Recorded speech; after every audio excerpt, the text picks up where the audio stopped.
Welcome to all. Today we shall discuss about a new topic that is called double fertilization and triple fusion.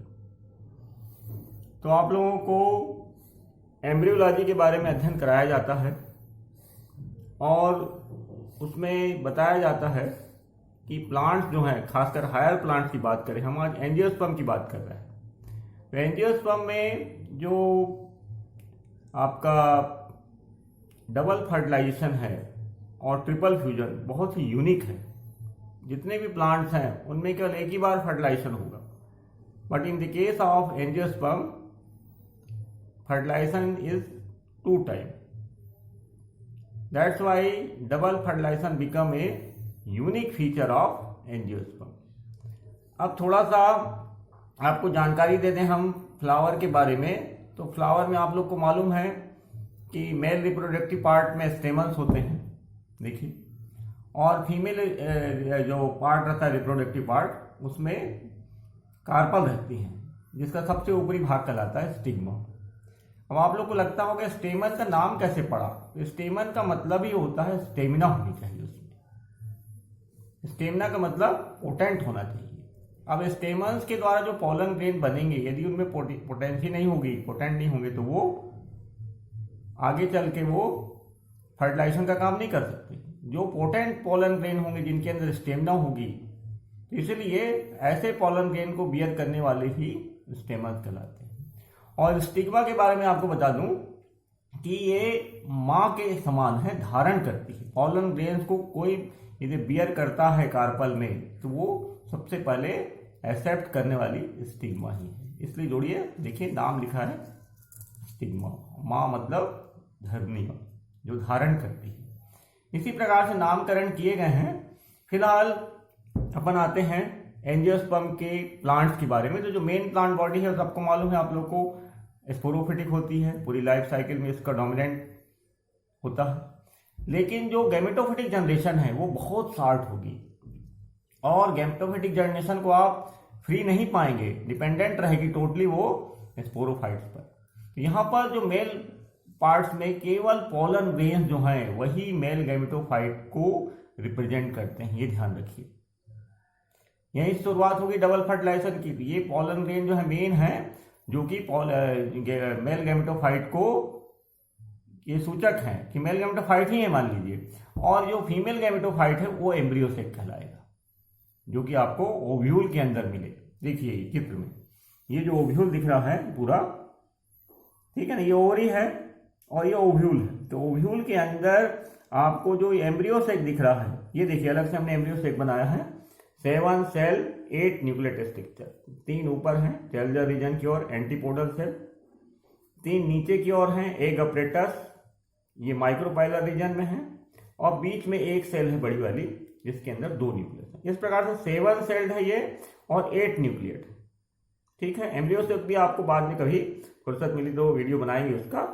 फिलहाल आपको बहुत unique चीज बता रहे हैं आज हम, डबल फर्टिलाइजेशन ट्रिपल फ्यूजन, जो विश्व के किसी जीव में नहीं पाया जाता। प्लांट्स की क्या बात करें आप, केवल एंजियोस्पर्म के प्लांट्स में ही पाया जाता है, ठीक है। डबल फर्टिलाइजेशन हमेशा एक ही बार होता है, यहाँ 2-2 बार हो रहा है। इसके पीछे कारण क्या है, ये आप समझने की कोशिश करिए। तो यहां पर हमने बताया कि केवल पॉलन ग्रेन जो है वो रिप्रेजेंट करेंगे मेल गैमेटोफाइट को, और जो एम्ब्रियो से जो दिखाया हमने 7 सेल 8 न्यूक्लियस स्ट्रक्चर, वो फीमेल गैमेटोफाइट का पार्ट है। बस इतने समय के लिए ये गैमेटोफिटिक जनरेशन रहेगी।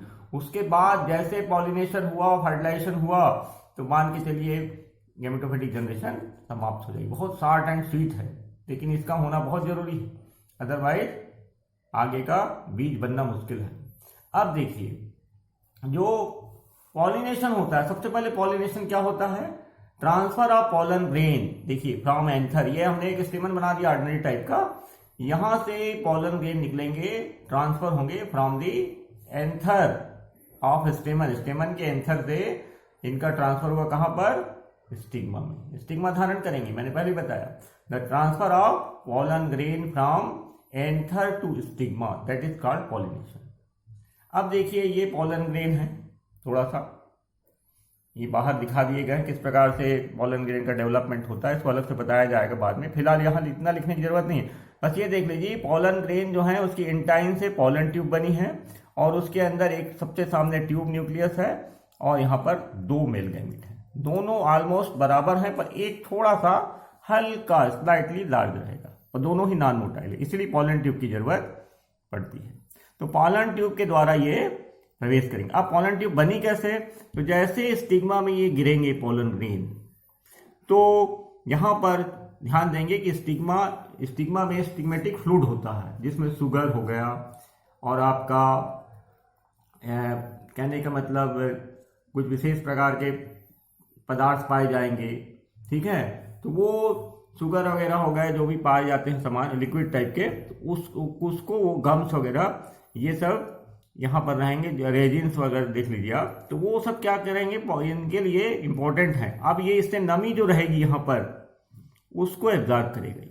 और ध्यान रहे पॉलन स्टिग्मेटिक फ्लूइड जो है वो पॉलन ग्रेन को डेसिकेशन से बचाता है, सूखने से बचाता है, अदरवाइज पॉलन ग्रेन की वाइबिलिटी कम हो जाती और खत्म हो जाते हो। तो यहाँ पर देखिए सभी जर्मिनेट नहीं कर पाते, जो उसमें से यहाँ पे आके टिकेंगे, पेपिलोस टाइप की स्टिग्मा रहती है जहाँ पर स्पेस रहता है वहाँ पर ये टिक जाते हैं और उसके बाद पॉलन ट्यूब का फॉर्मेशन होता है एंटाइन से, मैंने पहले बताया।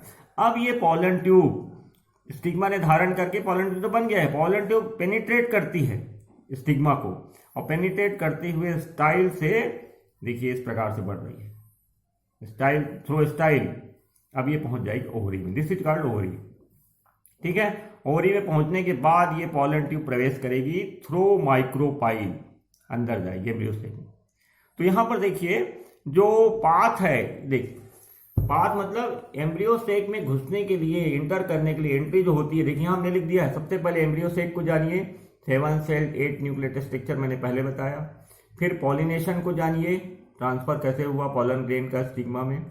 फिर path of pollen tube into ovule, ovule के अंदर किस प्रकार से पॉलन ट्यूब पहुंची, मतलब स्टिग्मा को पेनिट्रेट करते हुए स्टाइल से होते हुए कहां पहुंच गए, ओवरी में। अब ओवरी से ओव्यूल के अंदर पहुंचना है, तो ओव्यूल पहुंचने के पहले माइक्रोपाइल, ओव्यूल पहुंच गए, उसके बाद एम्ब्रियोसेक में इंटर करेगी तो वहां पर माइक्रोपाइल के थ्रू पहुंचेगी। यदि मान लो मोस्टली क्या होता है, जो एंट्री होती है पॉलन ट्यूब की थ्रू माइक्रोपाइल होती है, इसलिए कहा जाता है पोरोगेमी। बाकी कुछ केसेस ऐसे हैं जैसे कैजुराइना का प्लांट है, वहां पर चैल्जल रीजन से प्रवेश करती है, यहां से प्रवेश करेगी, जाएगी यहीं लेकिन यहाँ के चैल्जा के थ्रू प्रवेश करेगी, तो दैट इज कॉल्ड चैल्जोगेमी। यदि इंटोगमेंट के थ्रू प्रवेश करेगी, ठीक है, तो इसको कहेंगे अपन मीजोगेमी, कुकुरबिटा में पाया जाता है। तो थ्रो चैल्जा, थ्रो इंटोगमेंट, ये पाथ है मोस्टली, लेकिन पोरोगेमस टाइप का ही एंट्री होगी। अब ध्यान दीजिए ये जो माइक्रोपाइल था यहाँ पर इंटोगमेंट नहीं होता, ध्यान दें। यदि एम्ब्रियोसेक आप लोग नहीं पढ़े हैं और पढ़ाएंगे बाद में बताएंगे कि यहाँ पर जो एम्ब्रियोसेक होता है वो इस प्रकार से घिरा हुआ है, लेकिन यहाँ पर माइक्रोपाइल के पास जो है यहाँ इंटोगमेंट नहीं रहेगा, ठीक है, आवरण नहीं रहता, इसलिए ये बोर बन जाता है जिसके थ्रू ये आपका पॉलन ट्यूब इंटर करती है। अब देखिए पॉलन ट्यूब जैसे इंटर करेगी कहाँ पर, यहाँ एम्ब्रियोसेक के अंदर, वहाँ तुरंत उसका जो टिप है, उसके टिप ध्यान देंगे पॉलन ट्यूब की टिप में ही लिविंग मटेरियल रहेगा, ठीक है, लिविंग पार्ट जो रहेगा केवल इतना, बाकी जगह कुछ नहीं रहेगा, खाली रहता है वो। तो ये इस प्रकार से पॉलन ट्यूब पहुंची और यहाँ जैसे पहुंचेगी तो वो आइदर थ्रो सिनर्जिड्स, अब देखिए टिप ऑफ पॉलन ट्यूब जो है बस्ट हो जाएगी और इसके कंटेंट, इसके अंदर क्या था, ट्यूब न्यूक्लियस था और 2 मेल गैमेट थे नॉन मोटाइल वाले, ये लिबरेट हो जाएंगे, डिस्चार्ज हो जाएंगे। कहाँ पर डिस्चार्ज हो गए, एम्ब्रियोसेक में, या जिसको फीमेल गैमेटोफाइट का है। अब पॉलन ट्यूब जो होती है, देखिए इधर देखिए, ये पॉलन ट्यूब में ये जो आपका सिनर्जिड्स है ये एंट्री करेगी तो एक, या तो एक सेल और एक सिनर्जिड्स के बीच प्रवेश करेगी तो सिनर्जिड्स ध्वस्त हो जाएगी, या फिर ये हो सकता है कि ये आपका एम्ब्रियोसेक की वॉल से प्रवेश करे थ्रू सिनर्जिड्स। देखिए ये एक चित्र में आप देखिए यहां से प्रवेश कर रही है बिटवीन आपका एक सेल और सिनर्जिड्स, तो ये डिस्ट्रॉय हो जाएगी, या फिर एम्ब्रियोसेक से प्रवेश करेगी, एम्ब्रियोसेक की वॉल से, तो ये देखिए ये इसको धक्का पहुंचेगा, सिनर्जिस्ट को ये नष्ट हो जाएगी इस प्रकार से। ठीक है, इस प्रकार से सिनर्जिस्ट भी कहा जाता है, कुछ हार्मोन सीक्रेट करते हैं जिसके द्वारा ये पोलन ट्यूब इसी तरफ से मूव करते हुए निकलती है, डायरेक्ट नहीं एंटर करती कि आपका एक के अंदर डायरेक्ट एंटर कर जाए। क्लियर। इसके बाद होता क्या है, जैसे डिस्चार्ज होगा यहाँ दो मेल गैमेट, एक इमीडिएटली जो बहुत एक्टिव रहेगा और थोड़ा सा बहुत मतलब ज्यादा अंतर तो दोनों में नहीं रहता, पर ऐसा बताया गया कि हल्का सा स्लाइटली वो थोड़ा छोटा रहेगा, वो इसके न्यूक्लियस से फ्यूज होगा। देखिए हमेशा ध्यान दीजिए, एक सेल का जो न्यूक्लियस रहेगा ऊपर रहेगा और माइक्रो जो सिनर्जिस्ट का सेल जो रहेगा न्यूक्लियस रहेगा वो नीचे रहेगा। ठीक है, और वैक्यूल ऊपर रहेगी, इसमें वैक्यूल नीचे रहेगी, ये थोड़ा ध्यान देंगे। तो ये न्यूक्लियस और ये न्यूक्लियस आपस में फ्यूज हो जाएंगे और डिप्लॉयड स्ट्रक्चर बनेगा, दैट इज कॉल्ड जाइगोट। ठीक है, तो ये कहलाता है फर्स्ट फर्टिलाइजेशन। देखिए हमने फार्मूला लिख दिया है, वन मेल गैमेट जो एक्टिव रहेगा, दोनों एक्टिव हैं but it is more active और थोड़ा सा छोटा, इमीडिएट एक के साथ फ्यूज होगा, एक मतलब ओव्यूम जो है प्लाइड, दोनों है प्लाइड। ठीक है, फ्यूज होने के बाद डिप्लॉयड स्ट्रक्चर बनेगा जाइगोट, और यही जाइगोट बाद में एम्ब्रियो बनाता है जो बाद में सीड बनाएगा, और जो सीड आप पाते हैं उसी से बाद में प्लांट बनता है। देखिए this is the equation for the first fertilisation, और इट इज कॉल्ड रियल और ट्रू फर्टिलाइजेशन, वास्तविक फर्टिलाइजेशन। इसी को सिनगेमी कहा गया था।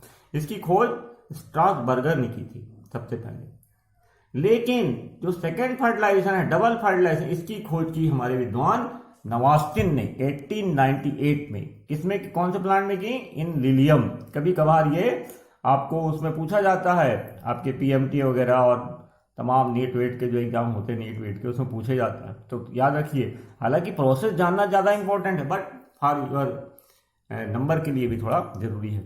अब देखिए जो सेकेंड मेल गैमेट आ रहा है, ठीक है, वो थोड़ा सा बड़ा स्लाइटली बिग है और थोड़ा ऐसा कहा जाता है हल्का कम एक्टिव है। वो सेकेंड मेल गैमेट फ्यूज होगा सेकेंडरी न्यूक्लियस से। अब सेकेंडरी न्यूक्लियस कहां से बना? ये जो 7 सेल स्ट्रक्चर था उसमें सेंट्रल सेल में 2 न्यूक्लियस थे, एक अपर पोलर न्यूक्लियाई था, एक लोअर पोलर न्यूक्लियाई। तो ये दोनों पोलर न्यूक्लियाई आपस में फ्यूज हो जाते हैं पहले ही और बनाते हैं सेकेंडरी न्यूक्लियस। इसके साथ जो सेकेंड मेल गैमेट आया वो फ्यूज होगा, इस प्रकार से बनेगा 3N diploid structure. It is also called PEN. PEN means primary endospermic nucleus. ठीक है, ये ट्रिप्लॉयड स्ट्रक्चर बनेगा because 3 nucleus are fusing here, one from male gamete and 2 from secondary nucleus. तो 3 न्यूक्लियस फ्यूज हो रहा है, that's why it is called triploid structure. And यही बनाएगा एंडोस्पर्म, भ्रूणपोष हिंदी में कहा जाता है, भ्रूण को पोषने वाले। अब देखिए एंडोस्पर्म का जो काम है, it is nourishment for developing embryo, embryo के द्वारा यूज कर लिया जाएगा। ठीक है, अब यदि मान लो पूर्ण रूप से यूज कर लिया जाता है तो सीड बनेगा नॉन एंडोस्पर्मिक, यदि बच गया तो सीड बनेगा एंडोस्पर्मिक। सीड भी 2 प्रकार के होंगे, आइदर एंडोस्पर्मिक और नॉन एंडोस्पर्मिक। डेवलपमेंट के दौरान मान लीजिए सीड एंडोस्पर्म बच गया तो इस प्रकार का एंडोस्पर्मिक सीड बनेगा। ठीक है, तो इस प्रकार से आपने ये देख लिया। अब इसके बाद ध्यान रहे कि जो यहां पर पॉलिनेशन हुआ था और ये फर्टिलाइजेशन हुआ, इसके बीच का जो टाइम है, पीरियड हमने लिख दिया है, बिटवीन पॉलिनेशन एंड फर्टिलाइजेशन करीब करीब वेरी करता है from plant to plant. It is between 12 hour to 48 hour, मतलब 12 से 48 घंटे के बीच पॉलिनेशन और फर्टिलाइजेशन कंप्लीट होगा। किसी में 12, किसी में 13, ऐसा टाइप से। तो कहने का मतलब लंबा समय लेता है। और ये जो पॉलन ट्यूब की ग्रोथ हो रही है, आप सोचेंगे कैसे हो रही है, नीचे की ओर क्यों डाउनवर्ड जा रहा है? ये इसलिए जा रहा है कि यहां पर ओव्यूल के द्वारा जब ओव्यूल मैच्योर हो जाता है तो यहां से कुछ पदार्थ केमिकल सीक्रेट किए जाते हैं, ऐसा बताया गया है, जो स्टाइल्स होते हुए स्टिग्मा तक पहुंचते हैं, मतलब कीमोट्रोपिज्म। तो कीमोट्रोपिज्म के चलते पॉलन ट्यूब की ग्रोथ डाउनवर्ड होने लगती है। ठीक है ना, मतलब पूरा खेल अट्रैक्शन का है। और यहां पर कुछ हार्मोन्स भी इसके थ्रू रिलीज होते होंगे आपके ओव्यूल के थ्रू मैच्योरेशन के बाद, जैसा सभी में होता है। तो वो फिर ओव्यूल से उसकी स्मेल वगैरह जो भी है वो यहाँ ओरी में, ओरी से फिर स्टाइल से स्टिग्मा तक पहुंचती होगी, जिसके चलते पॉलन ग्रेन यहाँ पॉलन ट्यूब बनाते हैं और फिर नीचे जाते हैं।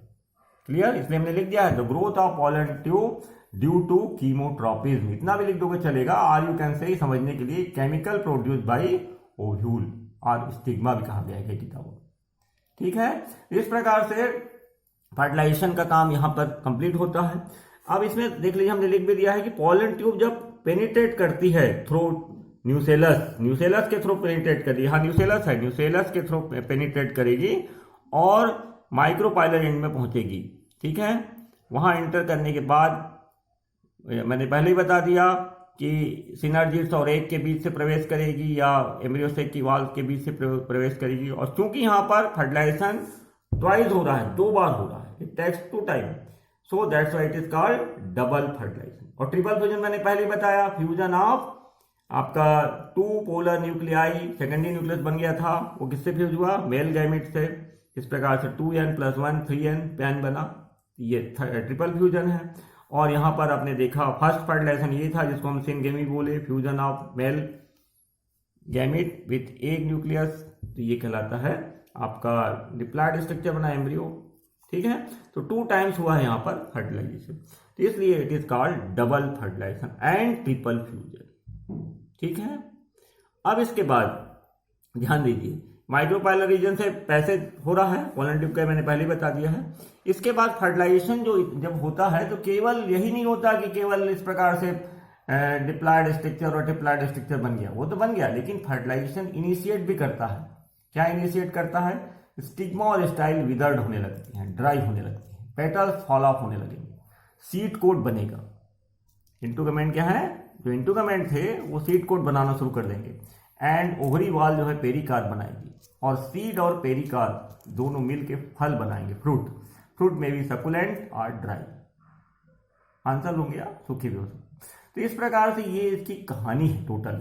और इसके बाद अब सिग्निफिकेंस क्या है इसका, डबल फर्टिलाइजेशन और ट्रिपल फ्यूजन का सिग्निफिकेंस क्या है। ये पहले आप लोग चित्र देख ही लिए हैं, ये चित्र बनाएंगे, L S of ovary showing process of fertilisation. ये सब नाम वगैरह फिर से बताने की जरूरत नहीं समझता मैं। इधर एंटीपोडल सेल, इधर एग अपरेटर जिसमें आपको सब दिख रहा है, बाद में कभी फिलहाल मौका मिला तो एम्ब्रियोसेक के बारे में डिटेल में बताएंगे, किस प्रकार से डेवलपमेंट होता है, मोनोस्पोरिक, बाईस्पोरिक और टेट्रास्पोरिक, बहुत आनंद आ जाएगा आप लोग को। अब फिलहाल आता है सिग्निफिकेंस। अब सिग्निफिकेंस क्या है डबल फर्टिलाइजेशन, देखिए सबसे बड़ी बात यह है कि यदि डेवलपमेंट वायबल सीड्स का करना है, जीवित बीजों का, जो बीज हैं, बीज भी जीवित रहते हैं, मत सोचिए कि दे आर डेड, वो उनके अंदर जो जीवन रहता है वो डॉर्मेंट कंडीशन में पड़ा रहता है, इसलिए इमीडिएट जर्मिनेट नहीं करते। ठीक है, आप बोगे तुरंत नहीं जर्मिनेट करेंगे, कुछ समय के बाद जब वो उनसे पक जाएंगे तब वो जर्मिनेट करते हैं, तो उसके अंदर वाइबिलिटी है। तो डेवलपमेंट करने के लिए डबल फर्टिलाइजेशन का होना बहुत जरूरी है। मान के चलिए दोनों में से कोई भी नहीं हुआ तो लीथल इफेक्ट पड़ेगा, घातक इफेक्ट पड़ेगा बीज पर और बीज नष्ट हो जाएंगे। तो कहने का मतलब both type of fertilisation having equally importance for the development of viable seeds. और दूसरी चीज जो ट्रिपल फ्यूजन है, it gives stimulation to secondary nucleus. अब यदि मान लो ट्रिपल फ्यूजन नहीं होता तो सेकेंडरी न्यूक्लियस, जो 2 पोलर न्यूक्लियाई थे, सेकेंडरी न्यूक्लियस बनाए थे, उनको स्टिमुलेशन नहीं मिल पाता। ठीक है, और ये जो पेन बना है, पेन मतलब प्राइमरी एंडोस्पर्मिक न्यूक्लियस, इनमें दोनों के maternal as well as paternal chromosome characters रहते हैं, बिकॉज एक मेल गैमेट का है, 2 फीमेल गैमेट के हैं। ठीक है ना, मतलब एम्ब्रियोसेक के हैं। तो इस प्रकार से दोनों के मैटरनल और पैटर्नल कैरेक्टर्स रहेंगे, जिसके चलते फिजियोलॉजिकल इंपॉर्टेंस इसका बढ़ जाता है, जैसा कि हाइब्रिड विगर के लिए होता है, एक ओज आ जाएगा। मतलब यदि मान लीजिए जैसे सामान्य केस में क्या होता है, बच्चे को नरिशमेंट केवल मदर से ही मिल पाता है, फादर का नरिशमेंट नहीं मिल पाता, चाहे किसी भी प्लांट में करें चाहे किसी भी जीव में करें। लेकिन एंजियोस्पर्म में जो पेन है, प्राइमरी एंडोस्पर्मिक न्यूक्लियस से जो एंडोस्पर्म बनेगा उसके अंदर विगर ज्यादा रहेगा, ओज ज्यादा रहता है। इसलिए आप देखेंगे कि जो एंजियोस्पर्म के जो प्लांट्स हैं उनसे बीज जो बनता है उसमें इतना ताकत है, इतनी ओज है, जिसके सेवन से आप लोग आज जिंदा है, सभी जीव जिंदा है। कारण क्या है, इसमें मैटरनल तो है ही है, पैटर्नल भी, मतलब पितृ की मतलब मेल गैमेट के भी लक्षण इसमें क्रोमोसोम विद्यमान है। अब सोचिए एम्ब्रियो में तो खैर दोनों हैं, दोनों के गुण हैं, लेकिन जो भोजन मिल रहा है एंडोस्पर्म, जिसके द्वारा एम्ब्रियो डेवलपमेंट करके सीड बनाएगा, तो सीड की क्वालिटी क्या होगी। इस प्रकार से डबल फर्टिलाइजेशन का होने से यहाँ पर। और दूसरी बात एक और है, यदि मान लीजिए फर्टिलाइजेशन यहाँ डबल फर्टिलाइजेशन हो रहा है मान लीजिए सिंगल फर्टिलाइजेशन होता और किसी कारणवश सीड नहीं बन पाते तो वेस्टेज ऑफ एनर्जी थी, जैसा कि जिम्नोस्पर्म में होता है। लेकिन यहाँ निश्चित है कि डबल फर्टिलाइजेशन होगा तो सीड बनेंगे ही और वायबल बनेंगे, एनर्जी वेस्ट नहीं होगी। तो कुल मिला के आज हमने जाना कि एंजियोस्पर्म का जो सबसे इंपॉर्टेंट फीचर है, यूनिक फीचर है, it is double fertilisation and triple fusion, जो किसी भी प्लांट्स और किसी भी जीव में आज तक नहीं देखा गया है। तो आज के लिए इतना ही। आप लोग को बहुत बहुत धन्यवाद। थैंक्स।